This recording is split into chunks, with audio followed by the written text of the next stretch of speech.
Hello મિત્રો, દેશી ગુજ્જુ કિચનમાં તમારું હાર્દિક સ્વાગત છે। આજે આપણે બનાવીશું વાલની સબ્જી। એના માટે આપણે વાલ પલાળીને મૂકી દીધા હતા। તમે જોઈ શકો છો કેવા મસ્ત ફૂલીને થઈ ગયા છે। હવે તેને આપણે બાફવા મૂકીશું। આરીસ પાણી અંદર એડ કરી દઈશું। આપણે પાણી સાથે વાલ લઈ લીધા છે। હવે આપણે તેને બફાવા મૂકીશું। 4 થી 5 સીટી પડવા દઈશું। જો મિત્રો તમે બાફતી વખત મીઠું એડ કરી દેશો તો વાલ સારી રીતે બફાઈ જશે અને કડવાશ પણ નહીં રહે। તમે જોઈ શકો છો આપણા વાલ બફાઈ ગયા છે મસ્ત સારી રીતે। હવે આપણે વઘાર ચાલુ કરીએ। વાલ સબ્જી વઘારવા માટે આપણે રાઈ લીધી છે, જીરું લીધું છે, 1 ચમચી હિંગ લીધી છે, 2 મોટી ચમચી કાશ્મીરી લાલ મરચું લીધું છે, સ્વાદ અનુસાર મીઠું, 1 ચમચી હળદર અને આદુ અને લસણની પેસ્ટ, ડુંગળીની પેસ્ટ અને ટામેટાની પેસ્ટ આપણે લઈ લીધી છે। આપણે વઘાર કરવા માટે એક પેન મૂકી દીધું છે। હવે તેમાં આપણે તેલ એડ કરીશું। આપણે તેલ નાખીશું 1 ડેકલી ઉપર થોડું એડ કરીશું। હવે તેને આપણે ગરમ થવા દઈશું। આપણું તેલ ગરમ થઈ ગયું છે। હવે તેમાં રાઈ, જીરું, હિંગ અને આદુ અને લસણની પેસ્ટ એડ કરી દઈશું।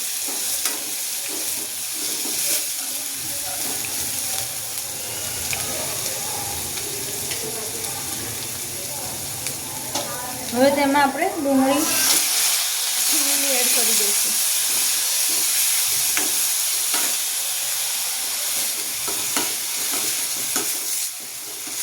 આપણે થોડા મીઠા લીમડાના પત્તા પણ એડ કરી દઈશું।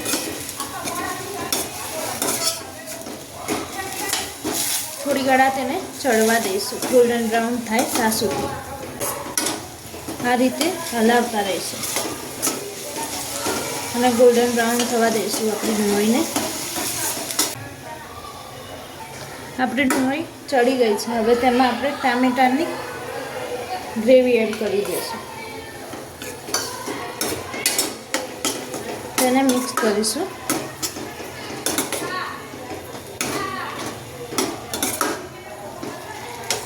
હવે આપણે તેમાં મસાલા એડ કરીશું।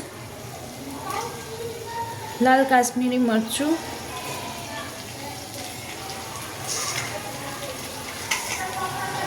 સ્વાદ અનુસાર મીઠું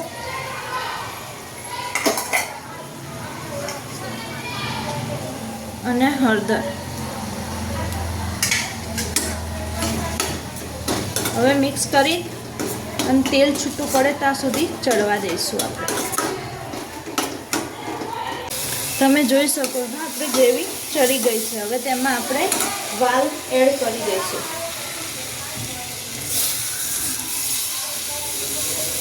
હવે મિક્સ કરી દઈશું।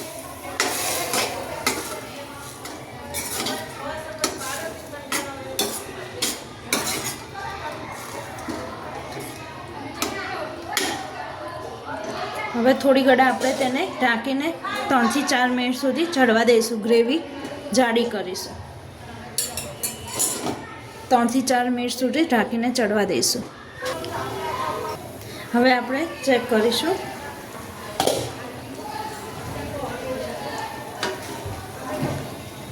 આપણું શાક કમ્પ્લીટ થઈ ગયું છે। હવે તેમાં આપણે ગોળ એડ કરીશું થોડું, જેથી આપણું શાક લગન જેવું ચટપટું બને।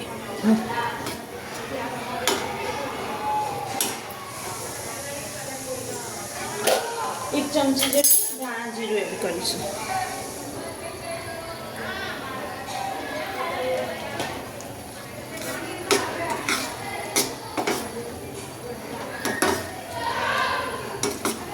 થોડી ઘડા ચડવા દઈશું આપણે પાછું 2 3 મિનિટ જેવું ચડવા દઈશું। જેથી ગોળ આપણો ઓગળી જાય, અંદર ગળી જાય. તમે જોઈ શકો છો આપણું શાક બનીને તૈયાર થઈ ગયું છે. હવે એક સર્વિંગ પ્લેટમાં આપણે કાઢી દઈશું એને.